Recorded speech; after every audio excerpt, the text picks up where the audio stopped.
Selamat pagi, Bu.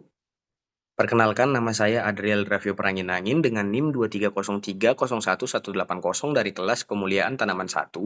Dan pada hari ini saya akan mempresentasikan hasil review jurnal saya tentang efektivitas pupuk cair Pseudomonas fluorescens Agensia Pengendali Hayati terhadap penyakit mosaik tanaman kakao.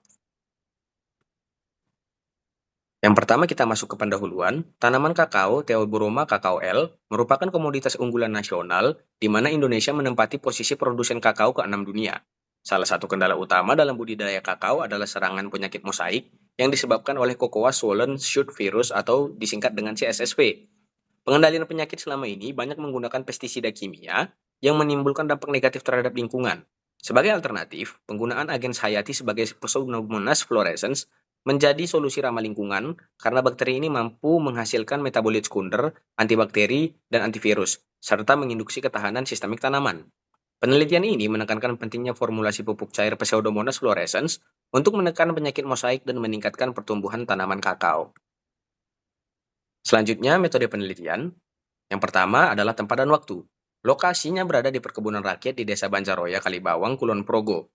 Analisis laboratorium dilakukan di Laboratorium Terpadu Universitas Aisyah, Yogyakarta. Bahan yang digunakan antara lain bibit kakao klon DR atau kepanjangan dari Jatirunggo yang terinfeksi mosaik. Yang kedua, Pseudomonas fluorescens, isolat koleksi laboratorium. Yang ketiga, daging keong, terasi, dan pupuk kandang. Dan yang terakhir, insektisida kimia dengan bahan aktif sipermetrin. Prosedur pertama yaitu pembuatan formula cair Pseudomonas fluorescens. Yang pertama adalah 400 gram daging keong direbus dengan 1 liter air dan 2 gram terasi, kemudian disaring. Yang kedua, kaldu keong disterilkan, didinginkan, lalu diinokulasi Pseudomonas fluorescens dengan konsentrasi 10⁻9 UPK per ml. Yang ketiga, dikocok menggunakan orbital shaker 3 hari pada suhu ruang, dalam kurung 150 rpm. Dan yang keempat, diperoleh formula cair dengan konsentrasi 25%, 50%, dan 75%. Rancangan percobaan yang digunakan menggunakan rancangan acak kelompok non-faktorial dengan 5 perlakuan dan 4 ulangan. Dengan masing-masing perlakuan terdiri dari kontrol, yaitu hanya menggunakan air, kemudian perlakuan dengan insektisida kimia, perlakuan dengan P-fluorescens sebesar 25%, perlakuan dengan P-fluorescens sebesar 50%, dan perlakuan dengan P-fluorescens sebesar 75%. Aplikasi penyiraman dan penyemprotan dilakukan 7 hari atau interval 1 minggu dengan parameter pengamatan yang pertama adalah masa inkubasi dan intensitas penyakit, yang kedua adalah tinggi tanaman, yang ketiga panjang akar terpanjang, yang keempat jumlah daun, yang kelima bobot kering akar dan total tanaman, dan yang terakhir adalah gejala penyakit, hilangnya mosaik, tumbuhnya tunas baru, dan berkurangnya daun gugur. Yang selanjutnya adalah hasil dan pembahasan. Seperti yang sudah dibahas pada bahan dan metode, penelitian diawali dengan survei di perkebunan kakao milik rakyat di Desa Banjaroya, Kalibawang, Kulon Progo, Yogyakarta. Hasil pengamatan menunjukkan bahwa sebagian besar tanaman kakao klon Jatirunggo 1 atau dalam kurung DR1 menunjukkan gejala khas penyakit mosaik. Menurut penelitian sebelumnya oleh Probowati et al. Tahun 2019, gejala tersebut disebabkan oleh Cocoa Swollen Shoot Virus atau bisa disingkat dengan CSSV. Kita masuk ke gambar 1, yaitu identifikasi gejala penyakit mosaik pada daun kakao di perkebunan kakao. Gambar 1 menunjukkan bahwa daun memiliki pola bercak bergaris seperti lingkaran atau menyerupai bulu ayam. Gejala ini merupakan tanda khas infeksi virus pada jaringan daun. Penyebaran penyakit dapat terjadi melalui stek sambung samping maupun biji, sehingga infeksi dapat diturunkan ke generasi berikutnya. Penelitian ini dari Sorno Wiarjo et al. Tahun 2014. Makna ilmiahnya adalah gejala daun merupakan indikasi infeksi sistemik virus yang menyerang jaringan pembuluh tanaman. Yang kedua, cara membedakan buah kakao sehat dan terinfeksi. Buah sehat itu memiliki permukaan kulit halus berwarna putih. Antar bijinya tidak saling menempel. Sedangkan buah terinfeksi, kulit buahnya berkerut dan mengeriput. Bijinya berwarna hitam serta saling melekat. Biji yang terinfeksi memiliki tekstur keras dan tidak layak untuk benih. Makna ilmiahnya adalah virus CSSV menyerang jaringan pembuluh seluruh bagian tanaman, termasuk biji dan buah yang berdampak langsung pada kualitas produksi biji kakao. Pada gambar 3, membahas tentang batang tanaman kakao yang mengalami pembengkakan dalam kurung swollen karena terinfeksi virus. Infeksi virus CSSV itu menyebabkan pembengkakan atau swollen shoot pada batang utama dan ranting. Pembengkakan disebabkan oleh proliferasi sel dan gangguan metabolisme akibat infeksi virus.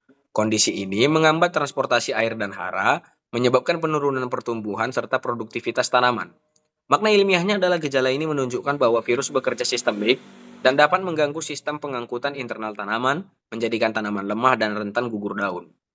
Pada gambar 4, bibit tanaman kakao bergejala mosaik yang akan diberikan perlakuan formula cair atau Pseudomonas fluorescens. Bibit ini berasal dari biji tanaman yang terinfeksi penyakit mosaik.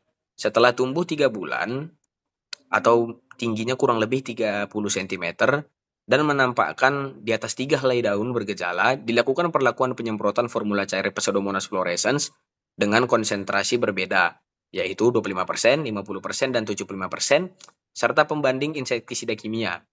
Makna ilmiahnya adalah penggunaan bibit bergejala penting untuk menilai kemampuan agen hayati dalam menekan gejala penyakit dan bukan sekadar mencegah infeksi awal. Pada tabel 1, hasil penyemprotan Pseudomonas fluorescens terhadap pertumbuhan tanaman kakao, terjadi peningkatan bertahap tinggi tanaman, panjang akar, jumlah daun, dan bobot kering seiring frekuensi penyemprotan. Perlakuan formula 75% setelah 7 kali aplikasi menghasilkan pertumbuhan paling optimal, bahkan lebih tinggi dibanding penggunaan insektisida kimia. Tanaman kontrol menunjukkan pertumbuhan lambat dan bobot rendah akibat tekanan infeksi virus tanpa perlakuan. Pseudomonas fluorescens berperan sebagai plant growth promoting rhizobacteria atau bisa disingkat dengan PGPR yang meningkatkan pertumbuhan akar, memperbaiki penyerapan hara, dan mengaktifkan hormon pertumbuhan seperti auksin dan sitokinin. Selain itu, metabolit sekunder seperti siderofor dan antibiotik 2,4 diasetil fluoroglucinol atau bisa disingkat dengan DAPG menghambat patogen dan menstimulasi ketahanan sistemik tanaman. Pada grafik di gambar 5, yaitu intensitas penyakit mosaik tanaman kakao, terlihat penurunan intensitas penyakit mosaik secara konsisten mulai dari aplikasi pertama hingga ke-7. Formula cair Pseudomonas fluorescens 75% memberikan penurunan tertinggi sebanyak 25% dibanding insektisida kimia, yaitu hanya dengan persentase 20%. Formula 25% dan 50% juga menunjukkan menurunkan intensitas penyakit, namun kurang signifikan. Tanaman kontrol menunjukkan peningkatan gejala mosaik selama periode pengamatan.